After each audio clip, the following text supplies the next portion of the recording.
sesuai dengan judulnya, itu cara mengenal Allah. Nah, jadi di sini ada dalam ilmu tauhid ada 4 hal untuk mengenal Allah. Cara yang pertama yaitu dengan beriman kepadanya. Sebagai umat Islam, kita harus meyakini bahwa kita ini diciptakan oleh yang namanya Tuhan. Siapa Tuhan kita? Yaitu Allah. Nah, sebelum kita melakukan amal ibadah dan sebagainya, terlebih dahulu kita harus yakin bahwa Allah itu ada. Karena tidak mungkin seluruh yang ada di alam ini, baik yang ada di langit maupun yang ada di bumi, itu ada dengan sendirinya. Tentu ada yang menciptakannya. Siapa yang menciptakannya? Yaitu Allah Subhanahu wa Ta'ala. Kemudian cara mengenal Allah yang kedua yaitu dengan kenali rububiyah Allah.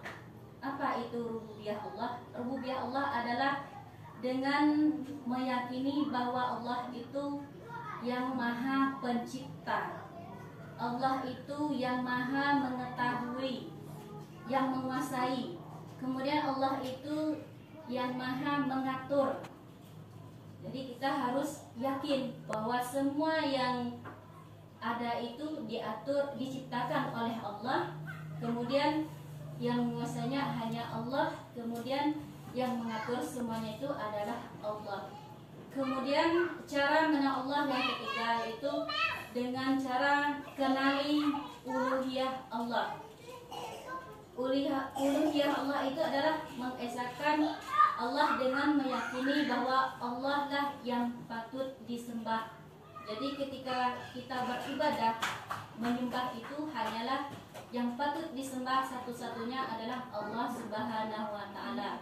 Tidak ada benda lain, makhluk lain yang harus kita sembah kecuali Allah. Sekalipun itu Rasul dan para malaikat yang dekat dengan Allah, namun yang disembah itu hanyalah Allah, dan kita beribadah hanyalah untuk Allah. Kemudian cara mengenal Allah yang keempat yaitu dengan mengetahui nama-nama Allah dan sifat-sifat Allah.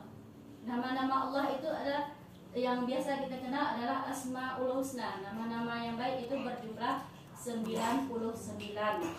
Jadi kita harus tahu Asmaul Husna yang 99 itu bersesuai artinya. Kemudian sifat-sifat Allah. Sifat-sifat Allah itu ada yang wajib, ada yang mustahil, kemudian ada yang harus. Yang wajib itu 20. Wujud, kidam, baqa, mukhalafatul lil hawadis, jamhu bi nafsihi, wahdaniyah, qudrah, iradat, dan seterusnya. Kemudian yang mustahil itu juga 20. Adam, hudud, fana, dan sebagainya.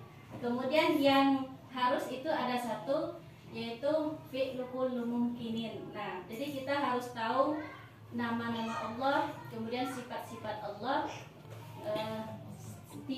Bukan hanya harus tahu itu, tapi juga harus mengetahui artinya. Nah, jadi dengan cara kita sudah yakin bahwa Allah itu ada, kemudian kita sudah meyakini bahwa Allah lah yang menguasai, bahwa Allah lah yang maha menciptakan, bahwa Allah lah yang maha mengatur. Kemudian dengan mengetahui nama-namanya dan sifat-sifatnya, insya Allah kita akan lebih dekat mengenal Allah. Nah, jadi begitulah cara mengenal Allah. Mungkin hanya itu saja yang dapat saya sampaikan. Lebih dan kurangnya saya mohon maaf. Mungkin ada yang salah disampaikan, saya mohon maaf. Hanya sebatas itu pengetahuan saya. Saya akhiri dengan wallahu muwaffiq ila aqwamit thoriq. Wassalamualaikum warahmatullahi wabarakatuh.